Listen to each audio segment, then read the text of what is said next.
با عرض سلام مجدد خدمت شما بینندگان عزیز و گرامی، برای چند و چون درگیری‌های مسلحانه و مرگباری که در حدود 1 ماه تا 40 روز اخیر در سیستان و بلوچستان و جنوب کرمان اتفاق افتادند و باعث مرگ تعدادی از شهروندان بلوچ و نیروهای سپاه پاسداران به ویژه قرارگاه قدس سپاه پاسداران شدند و همچنین تجزیه و تحلیل و علت و عوامل این درگیری‌های مسلحانه با آقای مسعود رئیسی، سردبیر وبسایت خبری رسانک، و آقای مهیم سرخوش، فعال سیاسی بلوچ از حزب راجی توپاکی گفتگو و صحبت خواهیم کرد. سلام بر شما و تشکر از اینکه دعوت من رو پذیرفتید و در این برنامه شرکت کردید. اجازه میخوام صحبتم رو با آقای مسعود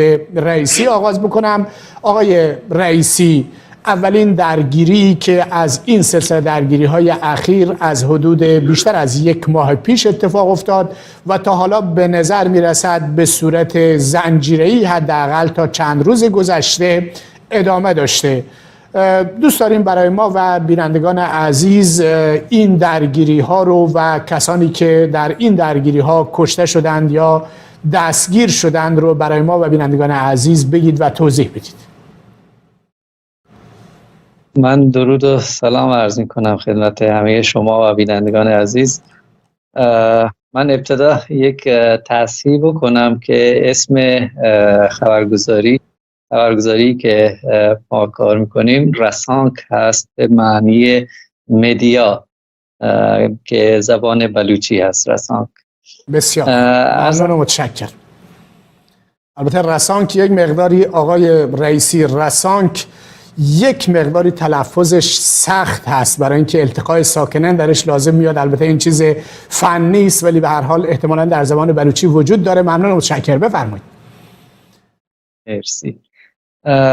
همونطور که شما گفتین، آغاز این درگیری ها از اواخر آبان ماه بود در دشت سمسور، جایی که نیروهای نظامی به سمت یک موتورسوار بلوچ به نام ملک شهبخش تیراندازی کردند و ایشون مجبور شد که از خودش دفاع بکنه و در طول 24 ساعت که با نیروهای نظامی تا دندان مسلح رژیم جمهوری اسلامی ایران اونجا مبارزه کرد و از خودش دفاع کرد که بعد از 24 ساعت نیروهای نظامی تونستند در واقع ملک شهبخش رو در واقع ترور کنند.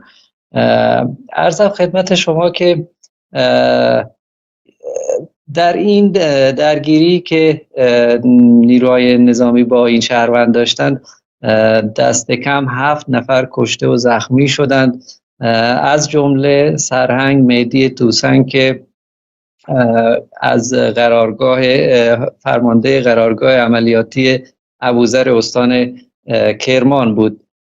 بعد از این بود که در واقع رژیم جمهوری اسلامی و سپاه پاسداران اون خوی انتقام جویانه خودش رو نشان داد و تعدادی از زندانیانی که در زندان‌های مختلف در کرمان، در دوزاب یا همون زاهدان اعدام کرد و نشون داد که همیشه زندانیانی داره، کسانی از شهروندان بلوچ و داره رژیم که میتونه خیلی راحت انتقام بگیره و اونا رو به جرم، حالا به هر بهانه‌ای که هست، اونا رو اعدام بکنه.